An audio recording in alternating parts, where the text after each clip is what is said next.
parents were big on thank you notes. And the first time I had to write thank you notes, I was in 2nd grade, and for those of you who may have a concept of Catholicism, I had a big First Communion party. I had the dress and the veil and the prayer book and the thing and the rosary, and I also got to carry the cake for a hot second until I kind of crashed it into the wall and squished this, because Grace was not the middle name my mother gave me. Afterward, we have to, technical issues. Okay. After the party came the knowledge that I had to send a thank you note to everyone who had shown up and given me a gift. There were about 70, I think. Because again, my parents really, really, really wanted me to have a big party. And most of them were relatives, and some family friends. I had no idea how I would get through 70 thank you notes. What would I say? How would I say it? Luckily, my mom did not give in to my wailing and crying, but she allowed me to break them up. You know, I didn't have to get them all done right away. So I think I did 5 a day or 6 a day or something like that. Enough so that by the time I was done, my hand was hurting. And I said, I don't even want these presents. Why did they even have to come?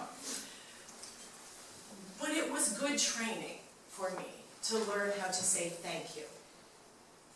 And it was also good training when I became a parent to teach my children how to write a thank you note. They're still not very good at how to address an envelope because it's a dying art. But writing a thank you note is not such a big deal anymore. And yet when you get one, it's a huge deal. When I get a thank you note in the mail, when I get anything in the mail that is not a circular political ad or charter trying to get me once again to get cable that I don't want, I'm thrilled. I'm so thrilled to get a thank you note. I'm thrilled to get a thank you email. Because the fact that someone has taken the time to acknowledge that what I've done was appreciated is tremendous. And it is a gift that we give to each other to say who you are and what you have done is important to me, has made a difference to me and for me. So I loved this reading today when I was researching things, trying to figure out what is the best way to lead into what I wanted to say. It is that we acknowledge the gift of the heart that comes with the gift of the thing. Right? You know, we hear all the time, and I'm sure that your parents said it, don't worry about the thing, it's the thought that counts. Most of the time that's true. Most of the time. Sometimes the thing is, sometimes the thing is a little wadded up piece of paper that your 2-year-old has given you. And that's when you really, really know that it's the thought that counts. How many of you have received crumpled flowers from a child? Or a rock, or a piece of wood, or a dead animal? Many a dead bug has found its way into, here, Mommy, I got this for you. And yet, the fact that children are innately desirous of giving. Nobody has to teach a child to give something. But you do have to teach them not to take it back. But we want to give. We are designed to be givers. And because we are designed to be givers, we are also allowed to be receivers. And part of receiving a gift is acknowledging that. It's saying thank you. And so then we get into the larger meta discussion of thank you. Sometimes it is really darn hard to remember to say thank you, not to another person, but to life. Because sometimes life is not that fun. Sometimes we have hurt, pain, surgery, friends with cancer, ourselves with illness or injury. Marriages break up, people die, and life is darn unfair sometimes. And so in those moments, it is really difficult to remember to say thank you, to count the blessings that we are given. And I'm kind of okay with giving the counting your blessings thing a ride and feeling the feelings of disappointment. But if we sit there in the disappointment, so much of the wonderful will pass us by that we'll forget how to say thank you. We'll forget that there are blessings continually being showered upon us. Whether that's the smile from someone at the grocery store, or that long-awaited thank you note from the wedding you attended last fall. I do think the thank you note train is getting longer. We have this ability to forget that we are blessed. We have this ability to get really caught and very narrow in our focus on what's not working. And yet we're continually receiving blessings. Last night was Samhain, the pagan festival of the final harvest. The last time you get to gather stuff in from the fields. The last time you will bring your animals from one pasture to another so that they're close by. We are being given these gifts. We are allowed to eat through the winter. That's what that festival's all about. We honor those who have gone before us, those who have passed on into the realm of spirit, and we say thank you. We say thank you for all that you have taught and all the gifts that you have given. We're grateful for our harvest and grateful for our ancestors. And the other part of Samhain is the acknowledgement of the turning of the wheel of the year. We acknowledge that, okay, we're heading into the darkness, but it's not going to last forever. It's not going to last forever, and so we can be thankful for the time of rest.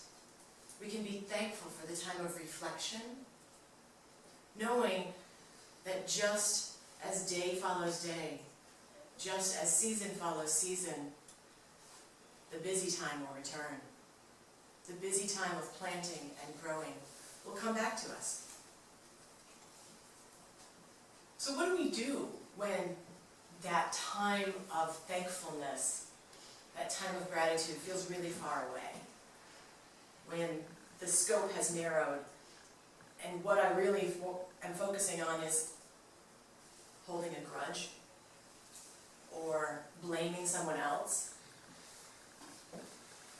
How do you get out of the dark that we create for ourselves? Well, there's a couple ways I like to do. The first is I really love to list gratitudes. You know, lots of people talk about a gratitude journal. Just start writing things down. And sometimes the thing I'm most grateful for is, well, nobody died today because of me. You know, my children will probably not be in jail tomorrow. These are the things, the simple things. I got to breathe today. I got to breathe today, and I probably got to eat today, and I'm able to express to someone else that I'm grateful. Sometimes that's enough, right? We go back to that quote by Meister Eckhart. If all you ever say is thank you, that prayer will be enough. From thank you, from that place of gratitude and appreciation, things start to look a little brighter. Things start to appear a little easier. It's not to say we don't stumble. It's not to say that we aren't justified in feeling anger and dismay and despair. Because life is hard. It goes up and down. But in the thank yous, there is some ease and some peace. And so being thankful for even the ability to take one more breath. to take one more bite of delicious pumpkin pie. Or Halloween candy, if that's your thing. I often say thank you for chocolate. It's hard to think the world is all bad when there is chocolate in it. And thank you, again, for friendship. Even when we are at our most alone, someone is probably thinking about us. Even if that someone is no longer in their body. I like to think that my grandfathers, they're just kind of, in the next room. They're just in the next room. They're back there going, oh, good. That was a good choice. Good for you. Good job writing that thank you note.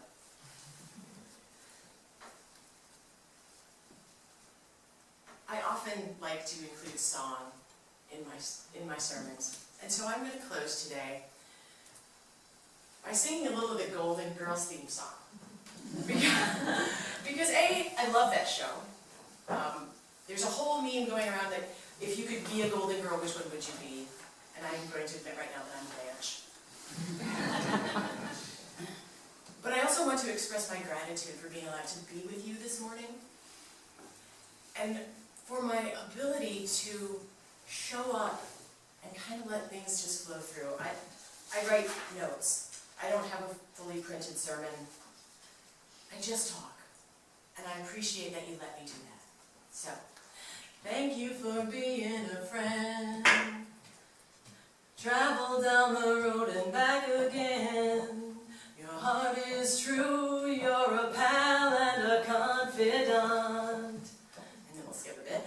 And if you threw a party, invited everyone you knew, well, you would see the biggest gift would be from me, and the card attached would say, thank you for being a friend. Thank you so much.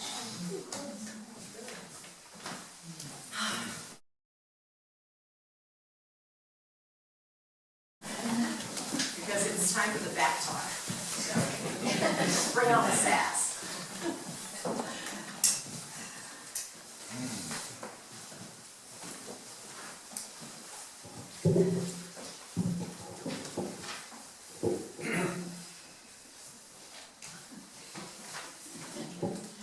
I don't need that.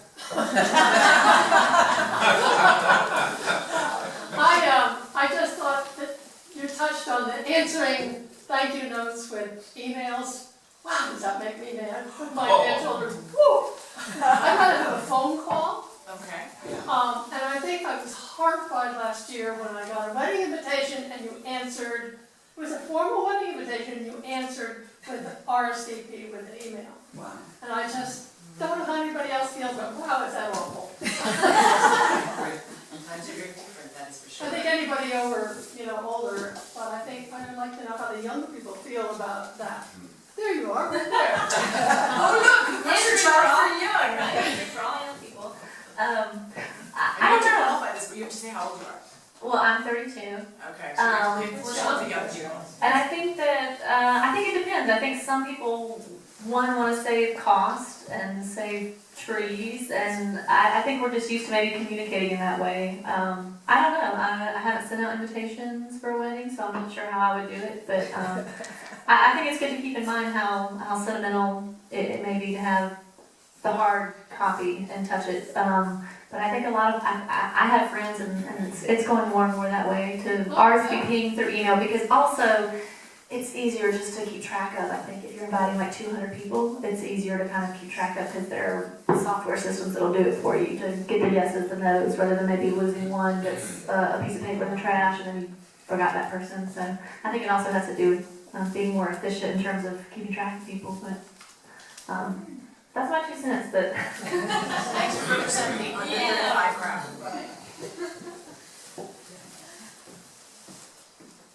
Thanks, Gil. When my granddaughter, she's a junior now at Texas A&M, and when she was 13, her mom finally agreed that she could fly up here to North Carolina and go to summer camp. And by that time, she didn't want to come. But I always sent her birthday presents and Christmas presents, and one year she forgot to send me a thank you. And probably because of all the messages that I got from my mother about how important thank you cards were, I lost contact with her for 4 years. It was stupid on my part. I've only seen her about 6 or 7 times in her life anyway. So finally I decided to accumulate all those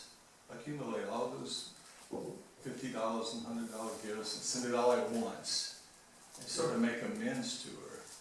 And she thought the reason I wasn't sending her anything and lost contact was because she didn't come and spend summer camp with me. So, you know, to me, it's a double-bladed sword. Personally, I would never send a thank you note to anyone.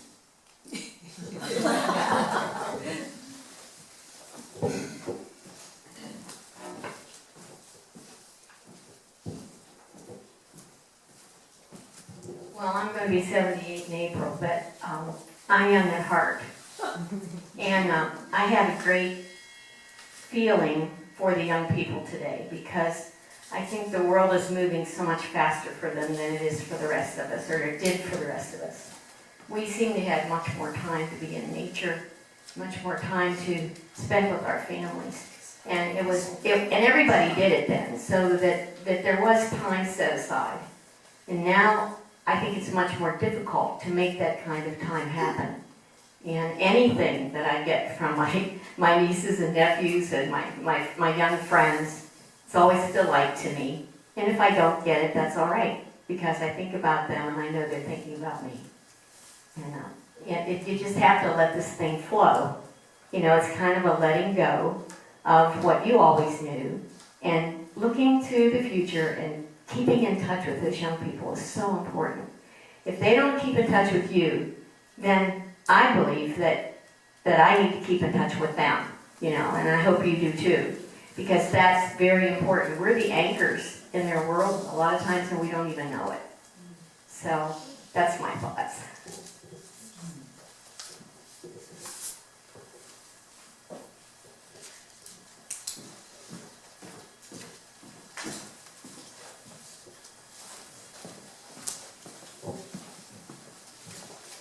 When I say to my mother, I don't have time, she would say, you have as much time as the Queen of England.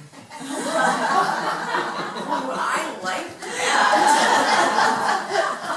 It's great. It's true.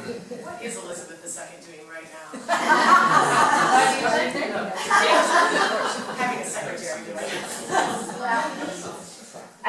I kind of want to touch on thank you notes too, because I guess, and maybe it's a generational thing, but I tend to think when I give a gift, I don't expect a thank you note. I think it's great to do that when you receive it, but I think also in the gift giving, you have to be okay with not getting that written note. And there's a part of it that I feel like sometimes, maybe it's just the way I was raised, I don't want a thank you note to feel forced upon me, because it kind of takes away from that feeling of gratitude. Well, I have to do this? I mean, well then what's the point of giving gifts? So I just think it's important to also, kind of like you said, go with the flow and be okay once you give the gift that you gave the gift and not have that expectation. I don't, at least for me, I try not to have that when I give gifts. Part of it is sometimes wanting to know that the gift arrived. That was certainly my grandmother did not have a checking account. She lived her whole life using cash and or money orders. So if something arrived in the mail, she needed to know that it did not get lost. That, you know, she lived very, very, very frugally, and the fact that she could send money through the mail was a source of pride. So, you know, if I didn't respond within the first week or two, my mom was on the phone saying, did you send your grandmother a thank you note? Because she would be having a fit that somehow the money had gotten stolen somewhere. I will say that my children know how to write a thank you note. And they do for stuff that comes in the mail. If it comes in the mail, you send something in the mail. That's been my rule. If you get it in person, then you say thank you in person. And that's kind of how I've tried to balance that modern stuff. But it is difficult. It is difficult. We as a culture are losing the ability to write a letter to address an envelope, to buy a freaking stamp. Like, I have to think about it. If I don't go to the post office to buy a stamp, where do I go? So I have to go to place. I said, yes, I can. But, you know, it used to be something that, well, I used to, because I lived in the country, I used to be able to put money in an envelope and live it in the mailbox, and lo and behold, stamps were just left there by the mail person. Country living. What are we gonna do when kids can't write cursor anymore? Some schools are teaching it, but a lot of children cannot read things in cursive. I echo what you just said, because as an artist, I enjoy choosing the paper and the design, or maybe even hand drawing something on the note, and the look of my my You're writing. yeah, my writing on there, and maybe trying to design it to fit. I think, and choosing the color, choosing even the color or the type of stamp. Like I went yesterday to the post office to see which commemorative stamp do I want to put on my letters now. And I think these little choices, these little creative choices, are really important. Those are the things that are not done on email that much. I mean, you can pick color and all that. But I think it is the joy of giving the thank you note, because it, or any kind of correspondence, because it's a creative choice, and I really enjoy doing that. I hate to have thank you notes that I feel I have to send a thank you note for. Thank you for the thank you. Well, we recently got a thank you note from a young woman, a friend of my son's, who visited with us. And not only was there a note, but there was very nice chocolate. You'll appreciate that. We've talked about thank you notes, but when we talked about the bigger gratitude, does anybody want to share something about gratitude for life, for existence, for relationships?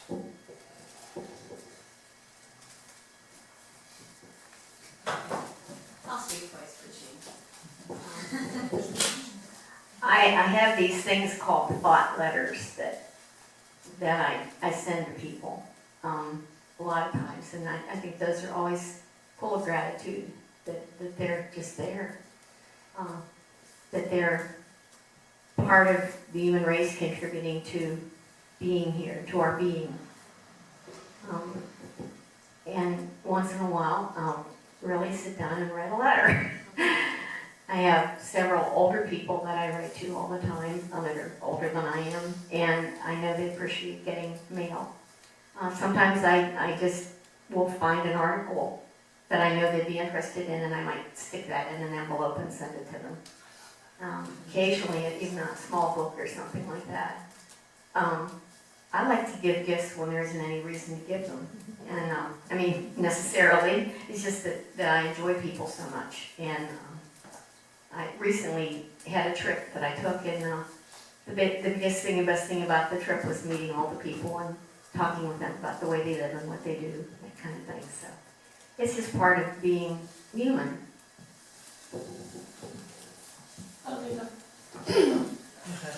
I have a ritual sort of in the morning. I go out to feed the horse in the morning, and I always stop about halfway out.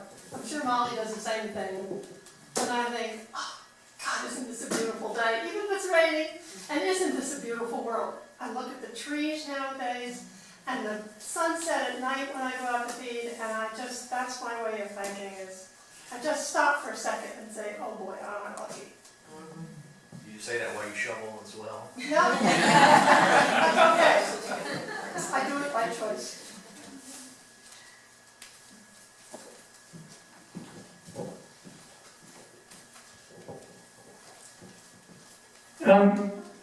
I'm grateful for the sound amplification.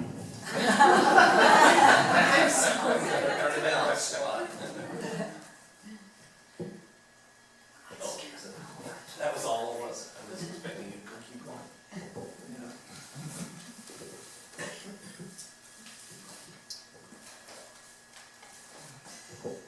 Just briefly, I can't remember, I read an article recently that talked about gratitude and our, sort of what you touched on about it's within us to give, and it's innate. And when we're kids, we give things away without thinking, and I'll see if I can find it to send it, so maybe you can send it out. But the article talked about how what really burdens us is when we don't give, and when we think we don't have enough, and when I don't know if I can really give to this person. And so it just touched on how we should give ourselves the okay to give more, and what burdens us more than not giving is the holding back. And I kind of like that.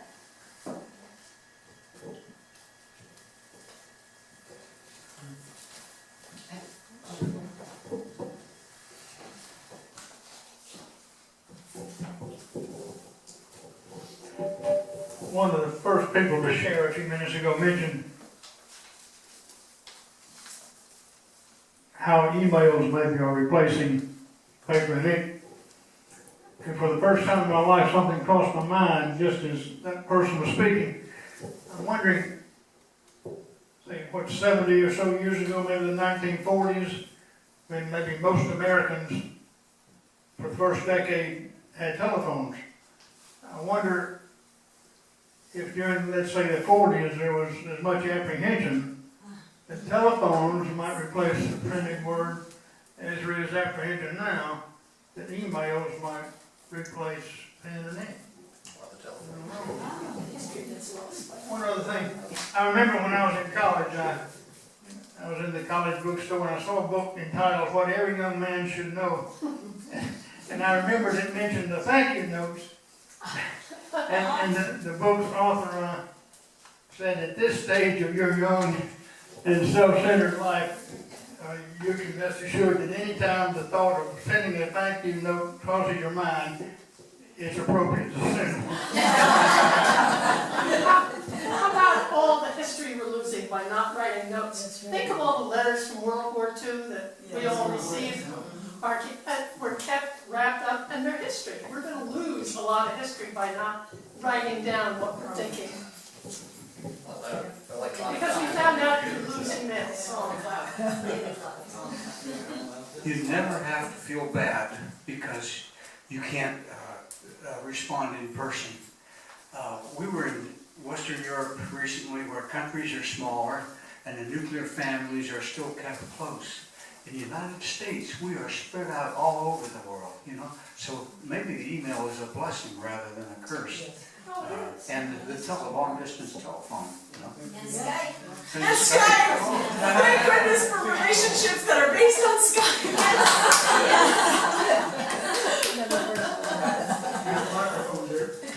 I have one. Yeah, I think you're better at maybe getting weak on there. Awesome.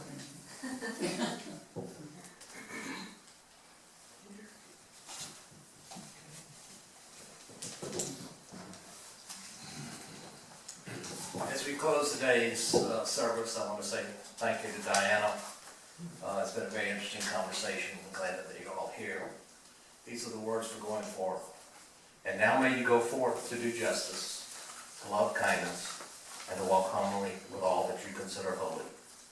Namaste.